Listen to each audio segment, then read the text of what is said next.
Okay. So, before we start, everyone, our tour, welcome to Southwest and Jacob Family Trip Island Hopping. Alright?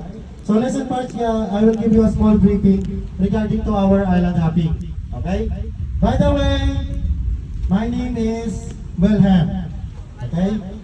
You can call me Kuya Will. Bigyan ng life jacket yan. Meron na ba lahat? Meron na. Okay. So, sad to say, bad news agad, no? Sad to say, ma'am, sir, we cannot go to the Puka Beach Island due to the bad weather. It's a little bit windy. There's a big waves and strong wind, ma'am, sir. And also, we cannot go to the Crystal Cove Island due to the bad weather again. Okay? So today we are going to the 3 island only. Sir, are you good there? 3 island only. First, instead of Puka Beach Island, we are going to the Balingay Beach. So in Balingay Beach, ma'am, sir, we will stay there 30 to 40 minutes.